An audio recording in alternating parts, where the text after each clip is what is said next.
Hello everyone. Today I will be talking about one of the most important topic which is quite relevant today. Whenever we are talking about academic bank of credit, whenever you are talking about national credit framework, choice-based credit system comes into discussion. So if you will understand choice-based credit system, then you will be in the position to understand academic bank of credit or the recent document national credit framework. So let us discuss about choice-based credit system. So when we talk about choice-based credit system, you can see in this particular presentation, the topic is there and there are certain skills are there that we will be discussing in this presentation. If you will carefully listen to this particular video with all patience, then you will be able to understand what is actually choice-based credit system.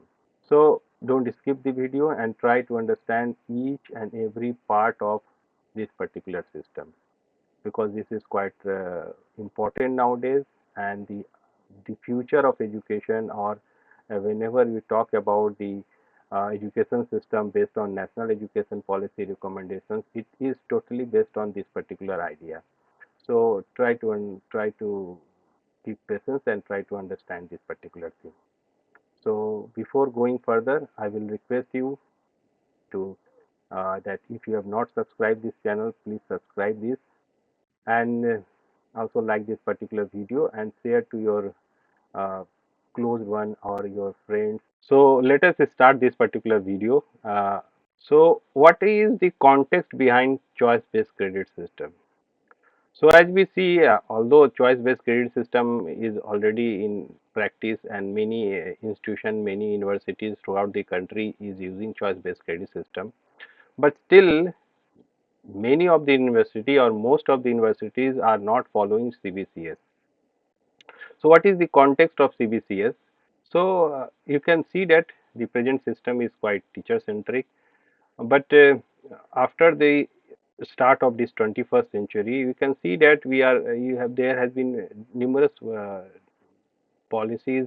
National Knowledge Commission is there, National Education Policies, recent National Education Policies, and many other EGC recommendations also. They told that there should be some other system which is quite child centric.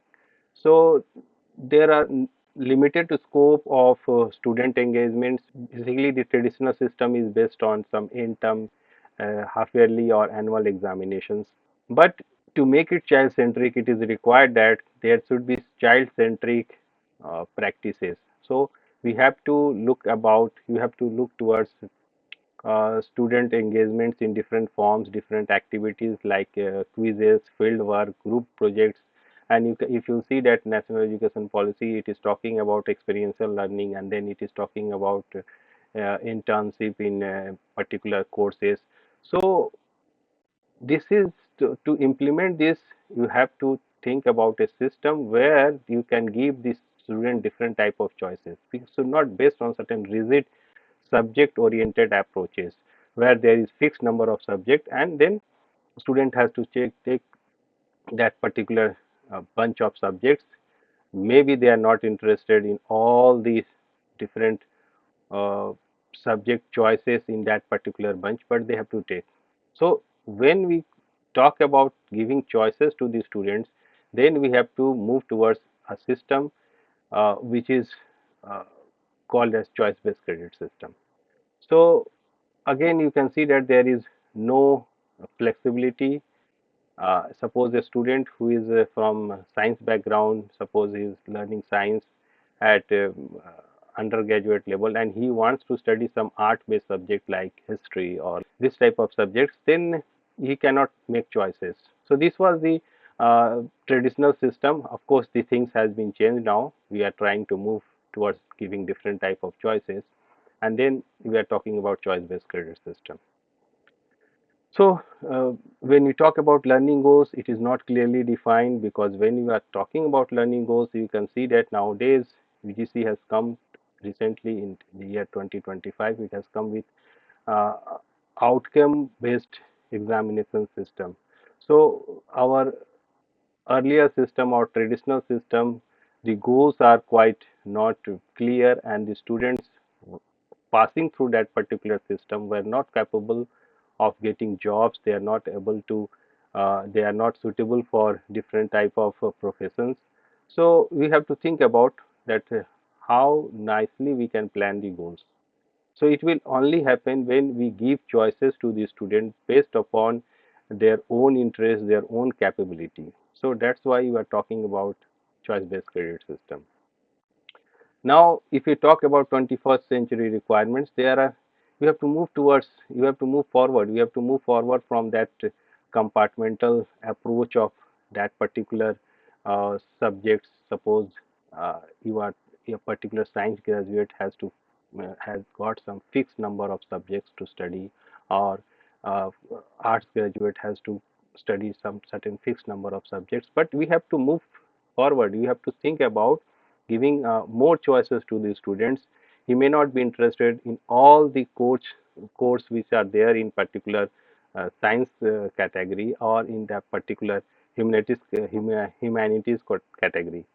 So you have to give little bit flexibility. You have to move. You have to give them to choose from a group of subjects, or you can say you have to give them the whole bunch of subjects, and he, according to his choices, according to his context, according to his background, according to the requirement of the particular job oriented market, he can take subjects. So here also choice based credit system can help them. So if I say about a statement quoted by Sam Pitroda in National Knowledge Commission, he told that we have got 19th century's mindset. So our planner, our curricularists, curricular experts, they have got 19th century mindset, and they are having, and if they are doing something, they are using 20th century process, and they are thinking that it will be useful for 21st century learners. So you have to think in the other way. You have to think that you have to have 21st century mindset, so that you can plan certain curriculum, certain transactions, certain process which will be useful for 21st century educational need or 21st century learner.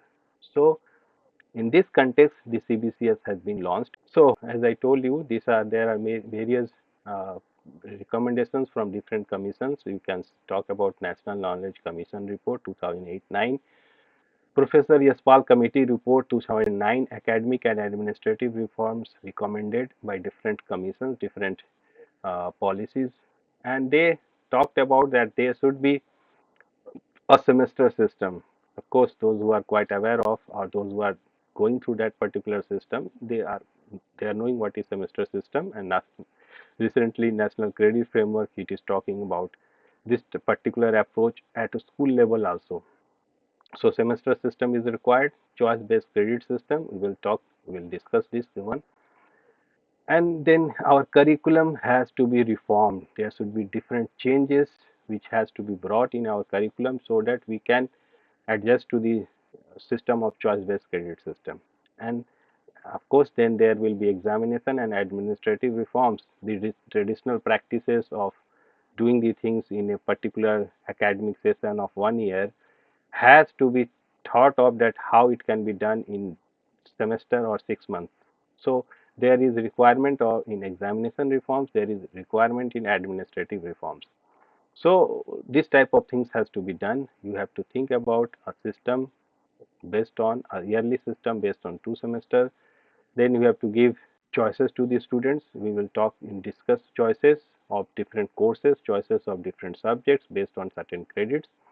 And you have to reform the curriculum, you have to reform in the examination system, you have to reform in the administrative setup also. Now let us try to understand what is CBCS. It is one type of cafeteria approach. Suppose you go to a particular cafeteria and they will put you a menu in front of you, and you have to make choices. So in ideal way, it is talking about that the students will be also presented with number of subjects from where they can, according to their need, according to their requirement, according to their interest, their capability, they will select the subjects. Let me make you clear that in CBCS, subject which is quite commonly told in traditional approach, different papers. In CBCS, these papers or these subjects become courses, and that particular degree or course, that becomes program. So suppose BA is a program, BSc is a program, B.Ed is a program, and the papers like in suppose BA, history is there, geography is there, or some other subjects are there, they become courses. So different courses, they will, they can make choice, and they can make choices from different other program categories. Suppose a particular student can take some certain courses from uh, science category and certain courses from humanities or arts categories. So in this way, this CBCS works. Now, uh, this is based upon the student's need and aspiration. Aspiration means what they want to become in the future. In if you go to the global system of education, there this type of practices are particularly in the Western country. The students, based on their needs, their aspiration, the demand of the market, they study different subjects, and while making choices of the subject, there is no type of so much rigid practices, or there is so many flexibilities are given. You cannot say, suppose in the traditional method, if a particular student is doing BA history, then if he is seeing that there is scope in science subjects and he wants to study physics as one particular course, then he has to drop out from his BA program, and then he has to join BSc program and start afresh. But it is talking about that this should not happen. If he has got interest, or he is quite aspirational for that particular other subjects, he may opt that particular subject or that particular course.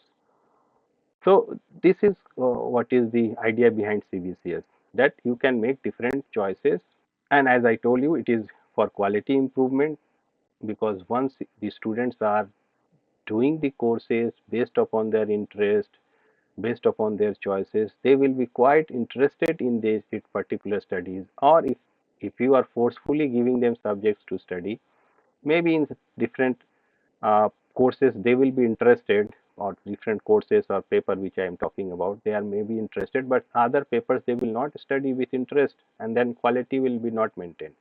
And I talked about that internationally, if you will go also.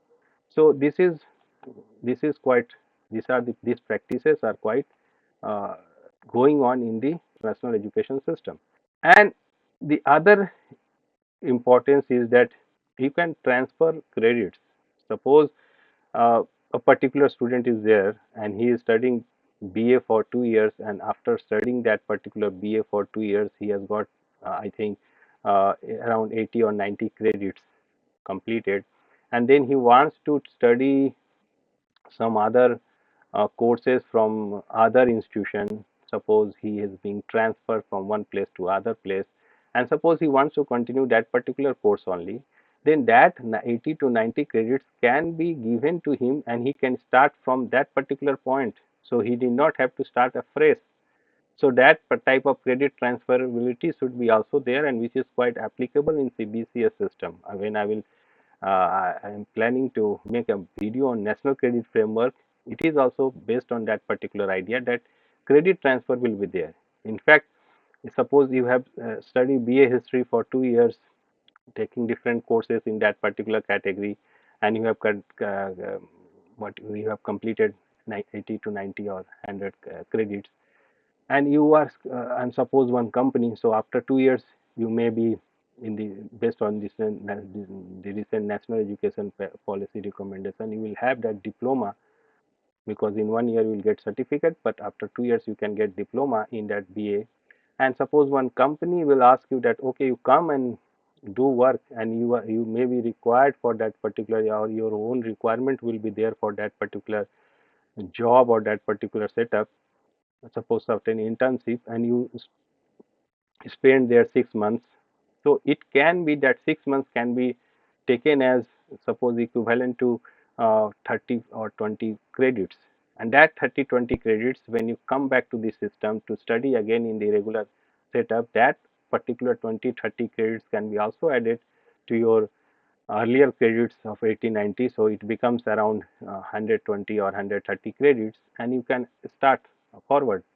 So in that way, credit transfer can also be there, and uh, and it also gives you, coming to the last point, it also gives you that the system, if you study from any institution, suppose you are studying from a particular different university from Bihar, and then you move towards a particular university in Delhi, and suppose you want to move to the international universities also, there should be certain standard protocol. They will try to understand your system. It will be uniform. So if it will be based on credit, they will, of course, they will ask that, okay, you have completed how many credits if you move from particular institution in Bihar to a particular institution in Delhi, and they will ask you, okay, you have completed 100 credits, so you can start. But if you say that, okay, I will study this paper, and it was this much, and weightage was this much marks was total, this was this much internal marks was there, this much external marks are there,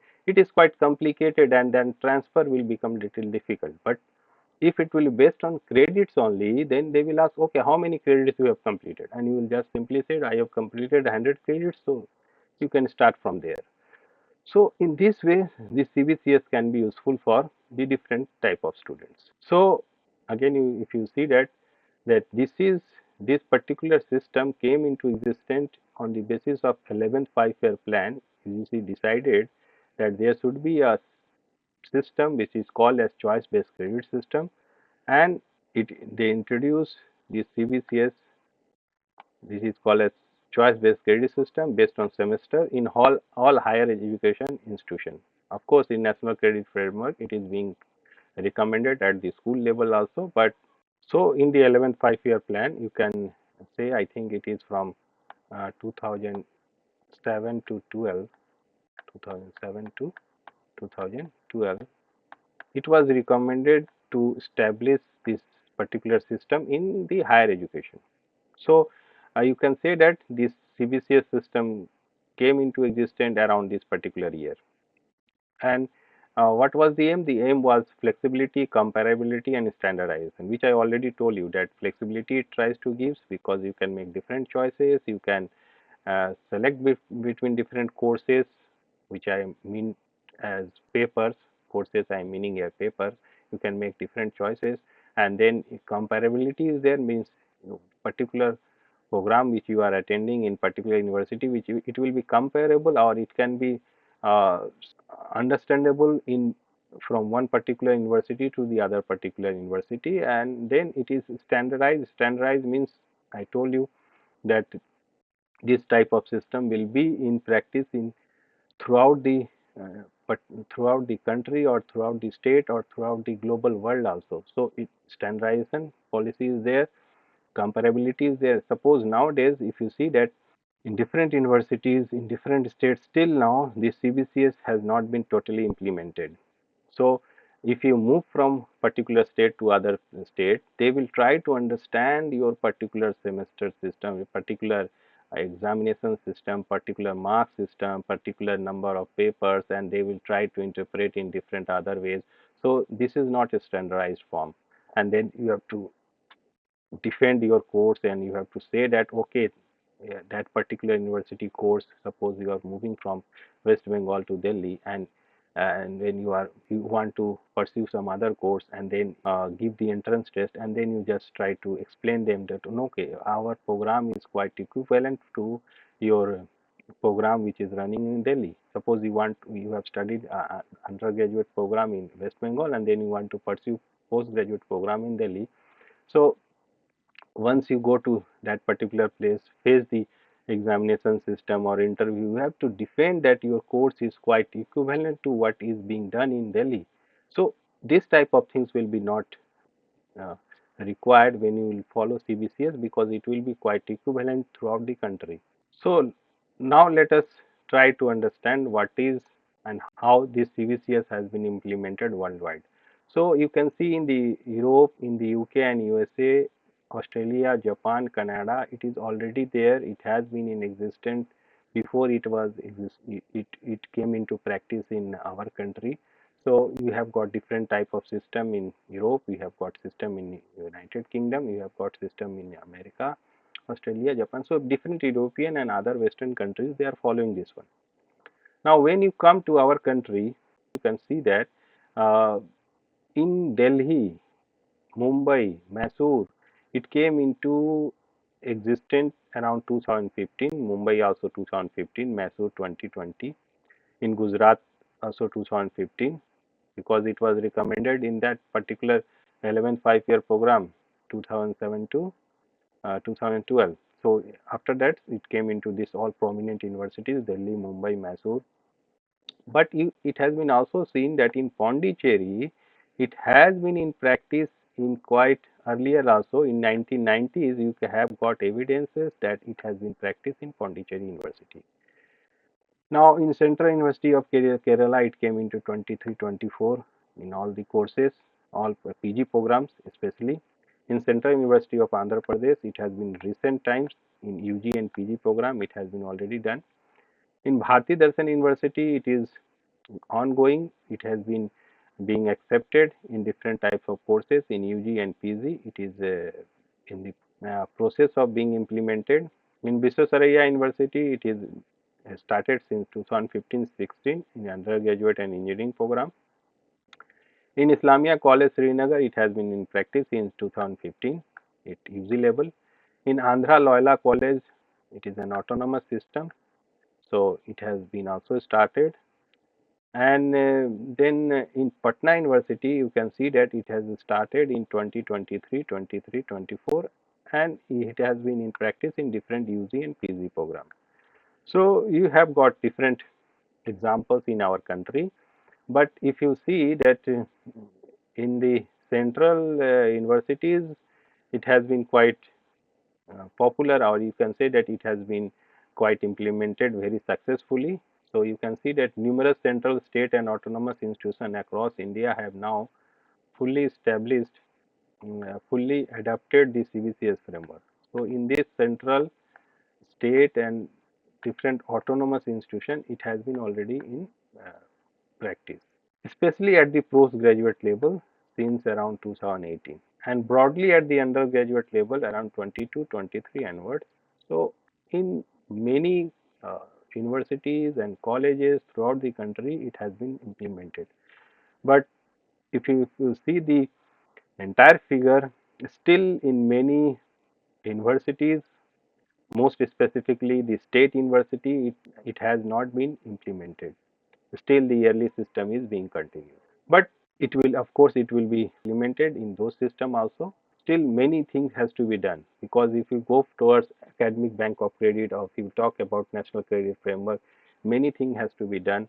The university has to come forward to two different MOUs between that different these central agencies, different types of this national academic depository organization. You have to sign MOU so that you can share your credits or share your certificates with them, and you have to sign memorandum of understanding with different universities so that credit transfer can take place. But first step is that this particular state university, that particular uh, colleges, universities, first they should start this choice based credit system. So this is the background of choice-based credit system, or when it has been it came into existence in our country, and what is the current situation, how much far it has been implemented. So as I told you, in the central universities, central institutions, it is quite I can say around 100% implemented throughout the country, but in the state level, state universities, state institutions, still many things has to be done. So if CBCS will be implemented, then we can talk about academic bank of credits, we can talk about credit transfers, you can talk about national credit framework. So this will be done in the uh, uh, uh, upcoming future time. Now, again, let us talk about what is CBCS. So, it is an academic cafeteria approach, which I already told you. It gives you flexible choices of courses. You will try to know different type of courses. Core courses are there, elective courses are there, foundation courses are there. The student can learn at their own pace because it gives you choices. Suppose you have to complete an undergraduate program which is around 120 credits, and if you think that I cannot complete a particular number of credit in that particular semester, then you can opt lesser number of credit in that particular semester, and afterwards you can increase your credits. So according to your choice you can complete the credits, so you can learn at your own pace. Of course, to get an undergraduate degree you have to complete 120 credits, but it depends upon your pace that how many credits you want to complete in particular semester. So in this way you can say that you can learn with your own pace. Interdisciplinary learning and vertical mobility. So it gives you scope for interdisciplinary learning, which I already told you that you can make choices of courses from different programs. If you are doing a program in science, you can take courses or paper from art program also. You can take paper or courses from uh, different humanities background also, some literature background also. So it gives you scopes for interdisciplinary learning. And then vertical mobility is also there. You can complete a particular program or particular number of credits from your institution. Suppose I told you that if in undergraduate program, if 120 credits are required, suppose you complete 80 credits in a particular institution, you can move forward and do the third year program or fifth semester program in that other university, other college, and you can complete the UG program. So vertical mobility is there. Then multiple exit and entry options are there.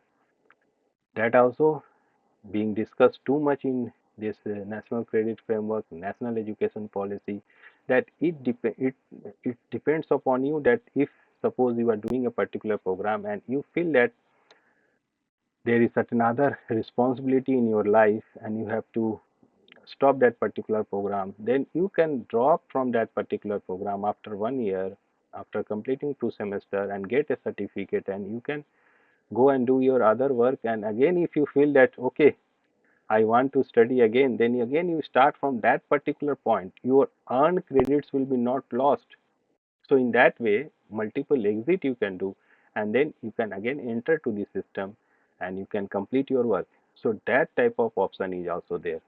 As I told you that you can complete number of credits, that credits will be with you. You do your other work, you can start a company, you can do some other job, and afterwards after many years you feel that okay, now I have to complete my 3 year program. You come back to the system, those credits will be with you. Of course there are certain rules, like types of guidelines are there for CBCS. When you can come back, what are the conditions when you drop from that particular certificate for that program after 1 year, when you drop from after 2 years. Of course certain rules are there. Or suppose you drop for one particular course after 1 year, suppose in 1 year 40 credits UGC recommends for 1 year or 2 semester 40 credits has to be completed. So if you say that I will stop after 1 year, then you have to complete that closer program. Some closer credits are there for that particular program, and afterwards completing that closer credits you can get a certificate. So of course certain rules are there. Once you drop from a program, how you can drop, and again how you can continue. But again I can say that year loss will be not there, your credits will be safe. So there is quite systematic descriptions of uh, coursework using credits. So I will tell you what is credits. So credits, I have used this word credit so many times. What is credit? Credit is the you can see in the next point. Credits are the based on these three particular things. Students' workload. Suppose you see a particular course, a particular student is there, and the workload, how much tough task is that one? Maybe skill oriented, maybe theoretical, maybe experiential learning. If it is quite uh, hard task, then it can have higher credits. Suppose a particular practical words can have 10 credits, and particular theory course will have only 4 credits. So based upon student workload, based upon learning outcome, what learning outcome they will get. Suppose it is that particular course is giving you, that particular uh, activity is giving you higher skill, higher proficiency, then it can have higher credits. And again, which is quite most common one, it is being used to understand this credit system based on contact hours. So if you talk about credit system, you say that for a particular course, which is quite a paper, which I told you already, one credit is equal to 15 hours. Many places will get 16, many places will get 14 hours also, but it is around 14 to 16 hours of classes in a semester. So if you want to complete a course of having one credit, then you have to give 15 hours, 14 to 16 hours specifically for in a semester to complete that particular course. Or it is also based upon skills, innovations and creativity. How much creativity is involved in that particular course? Accordingly, you can decide that particular credits for that particular course. How much innovative that particular course is there? Accordingly, we decide the weightage of that particular course credit. How much skills you will get from doing that particular course? Based on that, you can decide the credit. So credits of a particular course will be decided on all these factors. How much student workload is there, how much learning outcomes you are getting, how many hours you are investing. Of course, this 15 hours which I am talking about is the theoretical hours, means theory classes hours. If it will be practical, then of course it will be 2 times. So for one credit, 30 hours of practical work will be required in a particular semester. So in best of contact hours, it is 15 hours of theory classes or 30 hours of practical classes or 45 hours of experiential learning. Of course, it is also based upon skills innovation. So in this way, you can describe the credits for that particular course. Accumulate credits across different courses. You accumulate the credits for different courses, and if you have got sufficient number of credits for doing that particular program, you can always say that I have completed my certificate in that particular program, or diploma in that particular program, or degree in that particular program, or degree with research in that particular program based on national education policy new structure.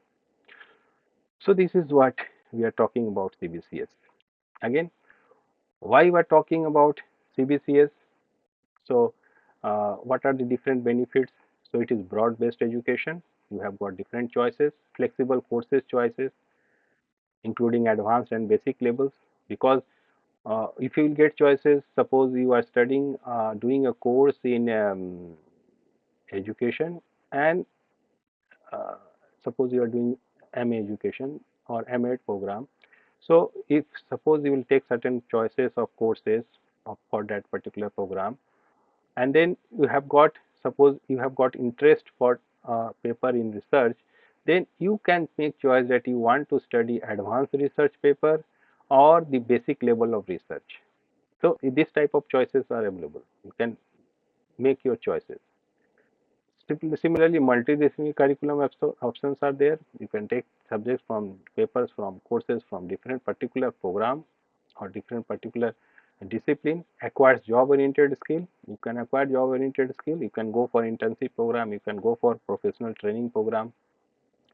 Bridge gap between professional and social skills. Of course, that has been the problem in the traditional system. You have got the degree, but the employers are not taking you because you don't have the skills to do that particular work.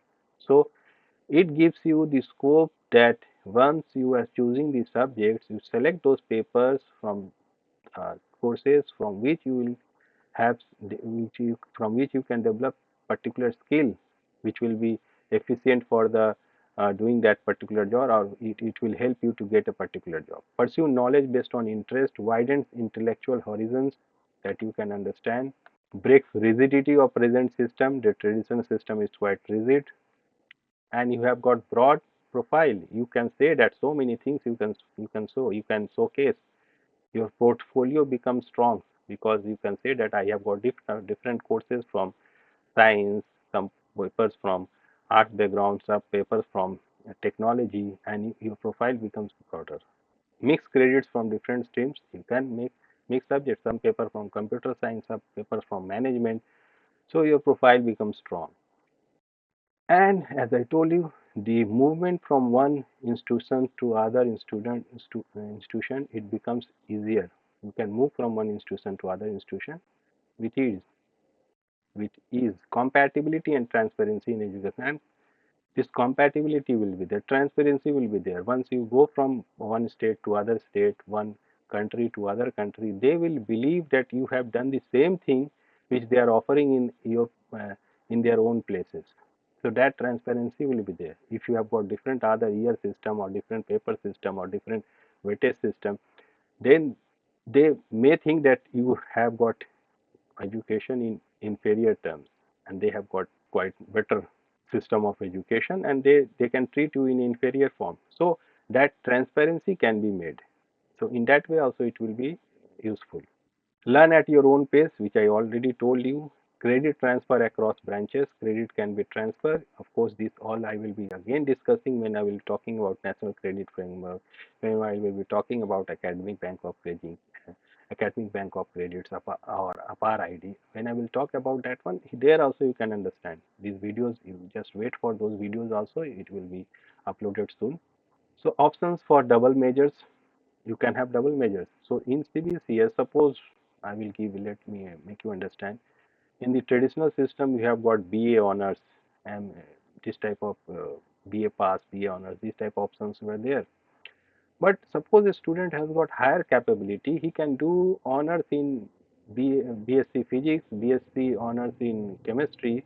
Then why should we limit that particular student if he is interested in both the subjects, or he has got honors in physics and honors in history also together? So you, in that new terms in CBCS, in the new system of 4-year undergraduate program, you can have this honors term is not there. You can have double majors. You complete that number of credits in that particular course, related courses. Suppose in physics related papers, you have got sufficient credits completed by giving examination and doing that particular course thoroughly, whatever required things are there. If you have got sufficient number of credits, which I will discuss when I will discuss about this National Credit Framework and Academic Bank of Credit, then you can have that measure in that particular subject, that particular course. Of course, let me make you understand, in the CBCS system, a particular course which is popularly known as course, it is now being told as program in CBCS system, and different papers are told as courses. So after doing different courses, suppose in BSc program you have done different number of courses related to physics which are sufficient so that you can be called physics major in that particular BSc course, and then again you have done sufficient number of credits for chemistry also, then you have got dual major, double majors you can get. Of course, you also know that nowadays you can go for dual programs. That flexibility has also come. Now, interdepartmental and inter-institutional learning, that is also possible. That suppose let me give you example. Suppose you are doing BSc program and now you are interested in history program or history course, one of the history course being offered in history department or social science department, then you can move towards that particular department. You do that particular course there. You can have courses in your science department. In that way, that interdepartmental and interinstitutional learning is possible. Shift from teacher center to learner center. So it, of course, it becomes learner center. You have got different choices. You decide which things you have to learn, from which particular institution you have to learn, from which particular subject, from which particular platform you have to learn. What I am talking about platform, because now UGC has also told that you can do courses from SWAYAM. So different universities are giving you options. Suppose you are saying that the studying physics from a particular university is quite having not so much quality. Suppose that physics teaching of that particular institution department is not quite sufficient, and you are seeing that that particular course is available at SWAYAM, then you can always do that particular course from SWAYAM, and that particular course can be also adjusted with your credits. You need not have to give examination at your department. So that particular inter-institutional learning is also possible, and it is also quite learner centered. You decide from where you learn, from which particular platform, from which particular department. Of course, administrative responsibilities are there, the MOU should be there, um, both the institutions should recognize the particular credits, particular courses, then only it is possible. So that for that, your university has to work and they have to do those things. Of course, all the central universities, all the important universities are already doing those things.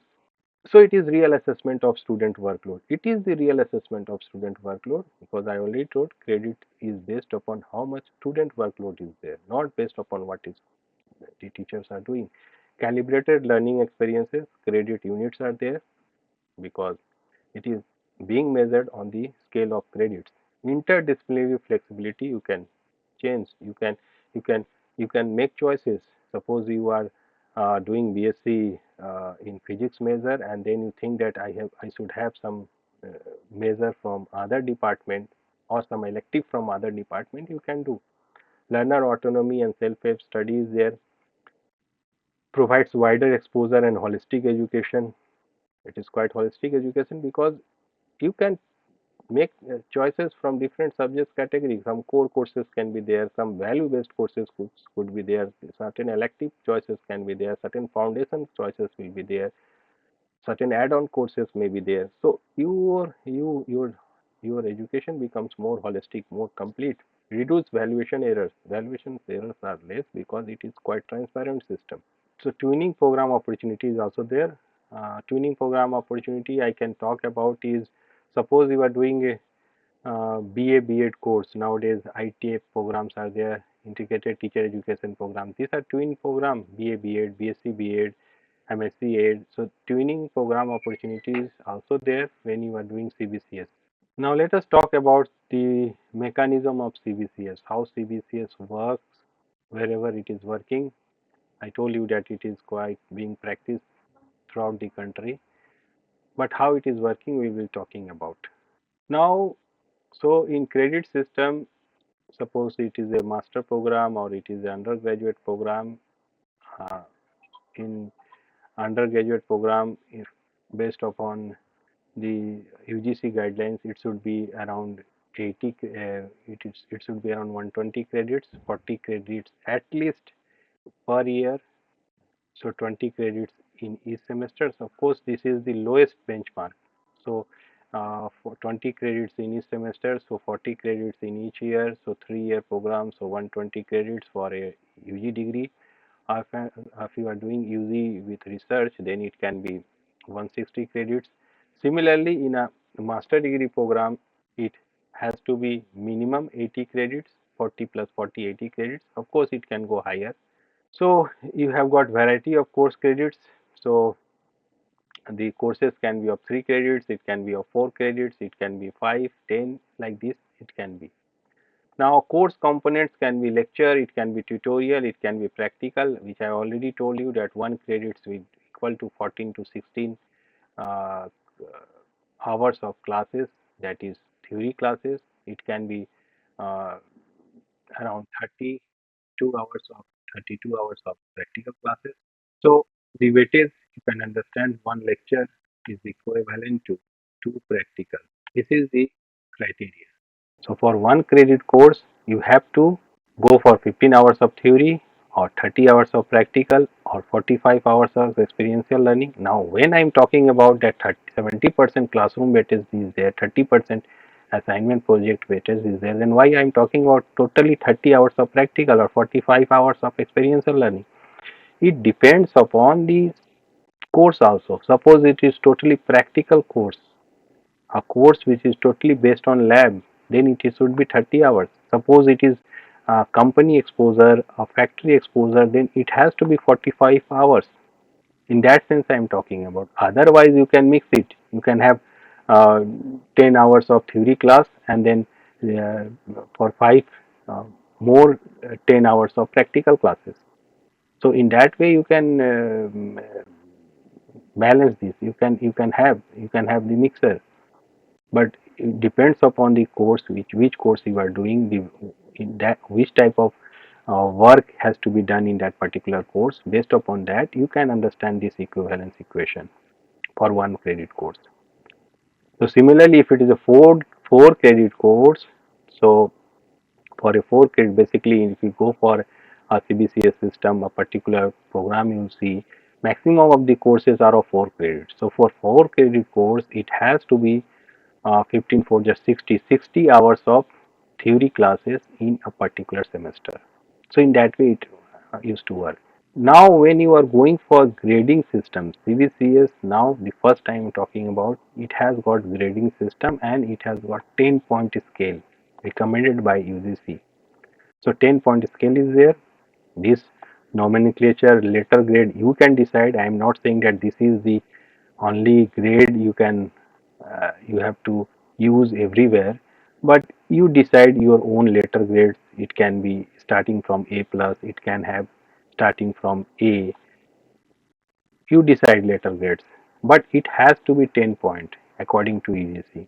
So maximum points for the grade, highest possible uh, grade point can be 10. So these are the recommendation of UGC. Now when we talk about credit transfer, within institutions we can have credit transfer. So from one department to one other department you can move.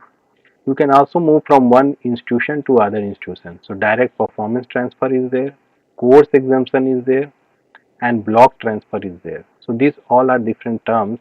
So direct performance transfer is there. That means if you move from one particular institution to other institution, or from one particular department to other department of the same institution, so how much credits you have obtained or you have completed, that one will be with you and you can continue from there. So if you have completed different courses in your previous institution, certain courses which you have completed, then that courses can be exempted in the next institution. Number of courses or number of credits will be transferred together, and from there you can start. Institution rule and the MOU, or the MOU being signed between the different institutions within which the credit transfer is being taken place. So they will decide the rules and regulations. Of course, UGC has also framed the guidelines, but of course, how much how much they have made it flexible, how much they have accepted that host institution, how much they have accepted that, and how much they are going to transfer depends upon the participating institutions. So this way credit transfer takes place. Now let us talk about different types of courses in the CBCS system. So it has got certain core courses. And when we talk about courses, it has got certain core courses, certain elective courses, certain foundation courses, and there are non-credit courses also. So core courses are compulsory discipline based courses. Suppose you are doing a program, MA, MEd program, suppose you are doing. So if you are doing a MEd program, you cannot say that you don't have to study educational psychology, or you don't have to study educational research, or without studying educational research you can complete that particular program. So certain courses are quite compulsory to that particular program, and without that you cannot think about that particular program. So those courses are called as core courses. Suppose you are doing BA in Hindi and you don't say that I will study Hindi papers. You have to study Hindi papers. So those courses are core courses. Now elective courses are courses which you can make choices. So it can be allied supportive, discipline centric, means whatever course, whatever program you are doing related to that one, or it can be totally generic, totally open. It can be associated with different discipline. So suppose you are doing MEd program, so The elective paper can be curriculum development. It can be related to teacher education. So like this paper can be there. But it can have papers like educational technology. It can have papers like guidance and counseling, which is quite generic. It can be studied in other papers also, other subjects also. So it can be have totally discipline centric, totally close to that particular program, and it can have quite open purview also. It can be selected from other departments also. So that way the elective courses are there. And then it has got foundation courses. So if you do courses, let me give you example. If you do certain courses from IGNOU, you have got certain foundation paper. That means those papers has to be studied for all person, those who are doing courses at undergraduate level or postgraduate level. Suppose basic science and technology. So irrespective of a teacher, a particular student doing a particular program, he has to know basic little bit of science and technology, basic Indian ancient history. So this type of courses are called as foundation courses. So it is for knowledge and enhancement. Suppose it can be on basic literature. So these are foundation courses, and it can be generic. It has to be compulsory, and again it has can be elective also. Means you can have choices. So value-based courses, suppose moral education, value education, peace education, this type of courses can be also there, and there you can make choices that you want to study moral education, you want to study peace education, but it can be also very compulsory foundation. Then there can be non-credit courses for which you will not be given credit, and it is just for your skill development or for your general knowledge. Suppose the spoken English course. It is a shift from that particular system. You are using grades here.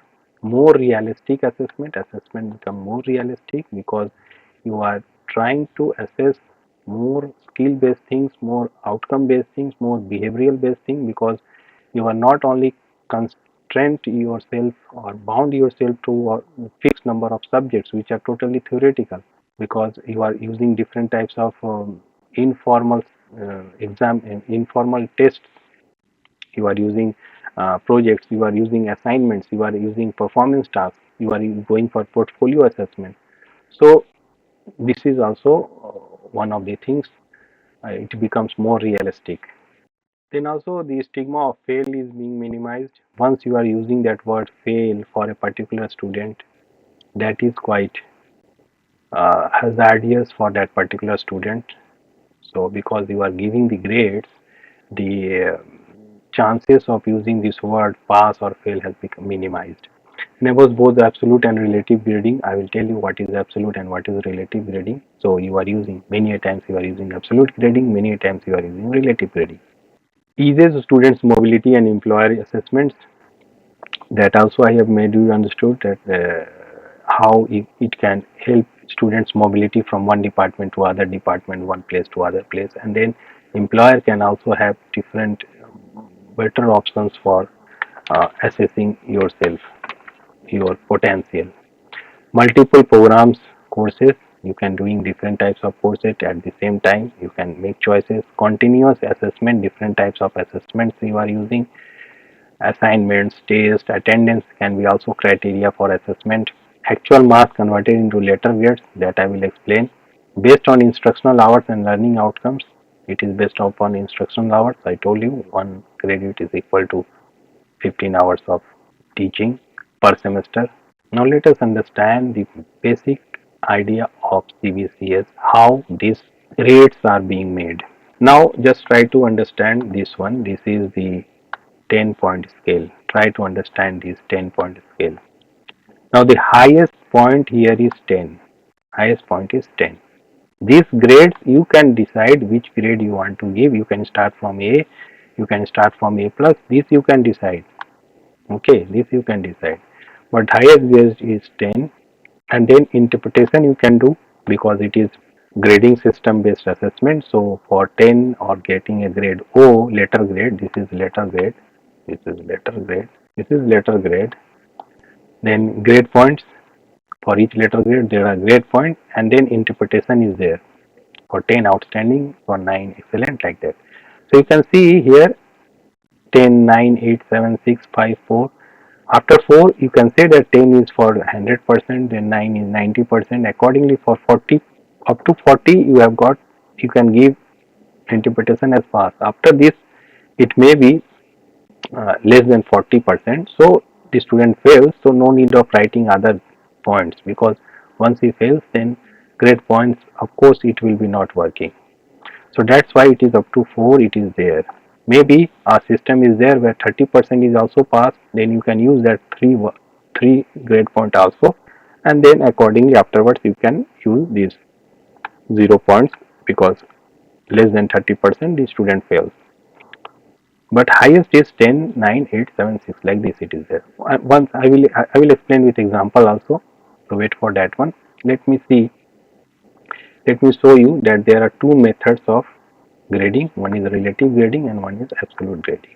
So what is absolute grading? Suppose absolute grading is, suppose you got 90 in a paper, and based upon this 90 you are given a grade A plus. Suppose you get 81 in other course, other paper, and you get a grade A. You got a grade A. So this is called absolute grading. Now what is relative grading? Relative grading means your performance is being compared with all the other performance, assignments, presentations. So different type of activities you can do based upon the nature of that particular course. And accordingly I told you what is the weightage distribution. If theory classes, 1 hour is equivalent to 2 hours of practical classes and 3 hours of experiential learning. Credit points, it is the product of grade. So what is credit point? It is the product of grade point. See, this is the grade point and number of credits for a course. Suppose a course is there of 4 credits. Of course, many of the courses in the CBCS systems are 4 credit courses maximum times. So I am giving that example only. Suppose your course is of 4 credits and you have obtained grade point 9, then your credit point is 36. 9 4 is 36. Suppose you have got grade point 10 in that particular course in the examination, then your credit point is 40. Grade point is the numerical, this is grade point. These are the grade and this is the grade point. So grade point is the numerical weight of the allotted grade. So this is the grade point, and credit point is grade point into number of credits of that particular course. So suppose you have got 9 grade point, then you will get credit point as 36. Suppose you have got 6 grade point, then your credit point becomes 24. 6 4 is 24. Now letter grade, this is the letter grade. So this is letter grade, this is grade point, and then credit point is grade point into number of credits of that particular course. Now what is SGPA? SGPA is semester grade point average. It is the measure of performance of work done in a semester. It is the ratio of total credit points. I will explain you with an example. Credit points secured by a student in various courses registered in a semester and the total course credits taken during that semester. So it is the ratio of total credit points, already told you. Credit point is grade point into number of credit point into course credit. Suppose the first course is of 4 credits and you got grade point 9. So first will be 4 9 at 36 credit point. Second course is of 2 credits and you got 9 again in that particular course, then your credit point becomes 9 2s are 18. Suppose third course in that particular semester is of 3 credits and you got grade point as 8, so your credit point is 3 8 are 24. So this all, first one is 36, then 18, then what I told you, 8 3 is 24. This all you add and then you divide it by number of credits for all the courses. So first one is of 4, second one is of 2, third one is 3. So you add these all these credits, and in the numerator it will be the credit points. Add the credit points, divide by number of credits of that particular semester is the SGPA. We will see with an example also. Now semester is 15 to 18 weeks. By Take one example. Suppose these are the grades. I told you that this grades name letter grade you can decide. Here it is O, then S has been used, then A, B, C, D. Now this is 10-point grading scale, so 10 is the highest, and 9, 8, 7, these all things are there. Now how you are deciding upon these grades or grade points? So if it is greater than 90, 90 is percentage, how much marks we have got in that particular course paper. Suppose you have got more than 90, equal to or more than 19, then you have got grade O or grade point 10. If it is in between less than 90 and greater than 80, then it is 9, less than 80 and greater than 17, then it is 8. Like this, these all grades are there. So this you see, this is the old one, not you don't see this one. Okay, this is the other one. This is the other one, not this one. This is the general which I use to explain the grading system. But I told you that you decide the letter grade. So here this S, and here you can see that here A plus is there, but here S has been used, A, B, C, D. So this letter grades you decide, but highest will be 10. 10 point will be the highest, and accordingly 10, 8, 9, 7, 6, 5, 4. So for up to 4, based upon this you can see that less than 45 and greater than 40. So up to 45 we are giving you grade. We are giving you grades, but after 40, less than 40 you are fail. If it is less than 40, so up to 40 you are able to pass that particular course, you will get a grade E and your grade point is 4. But less than 40 is fail, so afterwards the things are not written. Of course it is 10-point scale, but after fail it is not, you don't need to write the things. So this is, just remember this. If it is, suppose you have got 91, 92%, 93% your total marks in that paper, then your grade point is 10. If it is 80, 81, 82, 83, then it is 9. 70, 71, 72, 73, then it is 8. Like that your grade points are there. Now come to the next slide. Suppose this, you just try to understand. Suppose this is the courses, these are the courses. So for the first course, suppose this is the one, in one semester 8 courses are there for a particular program. Suppose a program is there, in first semester 8 courses are there, and these are the credits for that particular course. For first course paper 4 credits, second course 4 credits, some 3 credits are there, like that. Now later grade is AC. Suppose that person has got uh, A is for, just try to see, A, suppose he has got 75, just try to see, A is 70 to 80, it is 70 to 80, so that person must have got 71 or 72, so he has got letter grade A. Suppose he has got C, that means C is there 60 to 50, so must be he has got 51, 52, like this. So accordingly letter grades are being written here. These all letter grades are based upon their percentage of marks, how much they have got. Based upon that, they have got the letter grade, and they have got grade points. So this one, after assessment of their examination based upon internal exam and outer exam, in-term exam, university exam, you will get certain percentage of marks. You convert this into grade, and then you have got grade point. Based upon this grade point, you decide the credit point, because we have based upon the percentage of marks we have written grade points, and then you multiply this, it's all you have got grade points. So based upon this credit points, you have got 4 into 8, 32, because you have got credit 4 and grade point 8, 4 is 32. Then this one is course 3, suppose credit is 4 and grade point is 7, 28.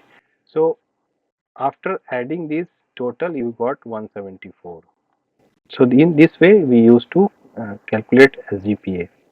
You must have got from the percentage, you decide the grades, and then you have got grade points with you. So, and then number of credits in that particular course, you multiply to get credit points, then add that, and then you divide with total number of credits in that particular semester. So it will give you SGPA. So this is one another example.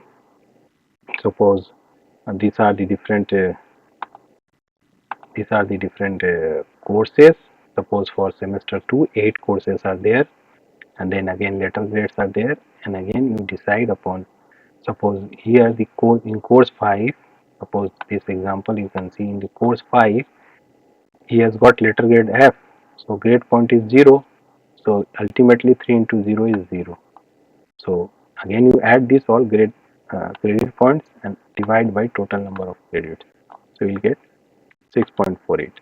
Now suppose that student, because he has failed in this particular course, so in the upcoming or for the next semester if he will give that particular course examination, then for that particular semester, suppose here you just try to see, then if you will give that examination, suppose again course 5 examination he has given and he got E there, so grade point is 4, so it becomes 12. So the CI, now the same CI which was 162 here, now it has become 174 because you added 12 again. So now the revised SGPA will become 174 by divided by 25, 6.96. So you can revise the SGPA once you will pass that particular course for that particular semester. Now what is CGPA? Just try to understand CGPA. As I told you, that suppose in the first semester that person has got SGPA 7, second semester he has got SGPA 8.5, then 9.2, 6.86, like this he has got different SGPA, and then he has got credits, number of credits he has got. So what you are doing, SGPA into credits, total credits, 25 into 7, then here 25 into 8.5, 27 into 9.2, last one 24 into 9.4, and then total number of credits. If we will add these 25 plus 25, 27 plus 27, 27, 24, 24 and 24, it will become 200. So divided by 200, we will get the CGPA as 8.18. So this is the formula for CGPA. Suppose if CGPA you have to calculate after 2 semesters, then you multiply 25 into 7, then 25 into 8.5, and then you add it, and the products you add, and then you divide it by 25 plus 25, that is 50. Then we will get CGPA after second semester. So in this way you can calculate CGPA.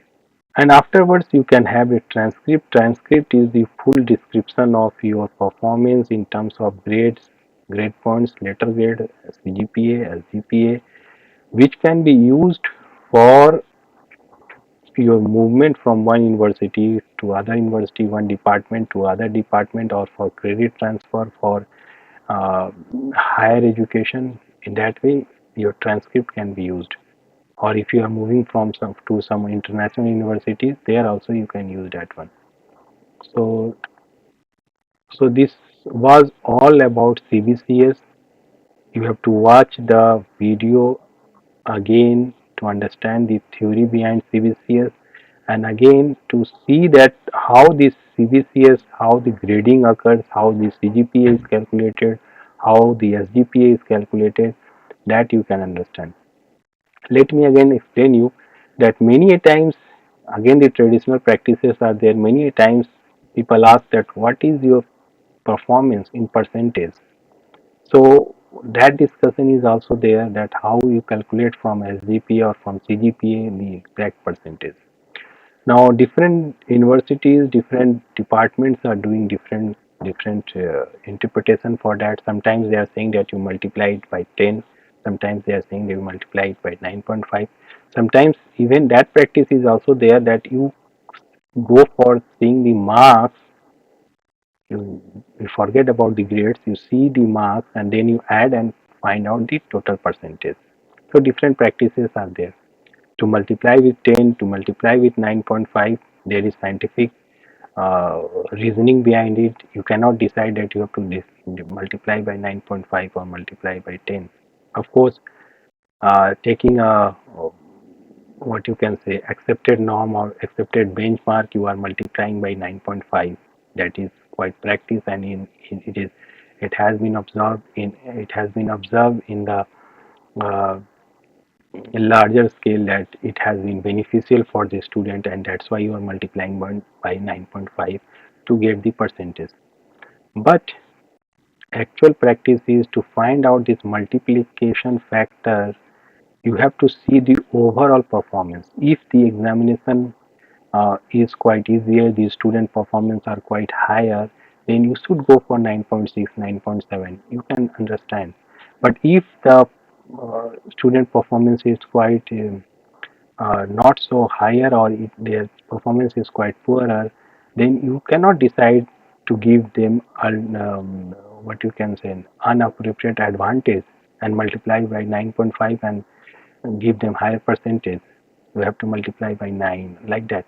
So that type of things has to be discussed. That particular thing has to be decided, that by which factor you have to multiply. So till now different departments are doing different type of practices. Some are 10 dividing by multiplying by 10 is also there, sometimes 9.5 is there. So uh, that is quite not so much uh, because it is being used because till now percentage systems are existing in different state university or different other admissions. That's why you are demanding this type of uh, conversion from grades or SGPA or CGPA to percentage.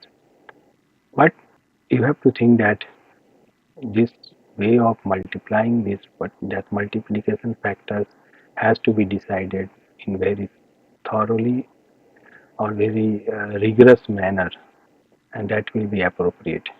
Of course, the CBCS system or grading system always tells that the marks should not be comes under consideration. So in future it may happen that you have to decide upon based upon the SGPA score only or CGPA score only. So that is a matter of discussion. We can discuss these things, but these things, and we can continue discussion on things.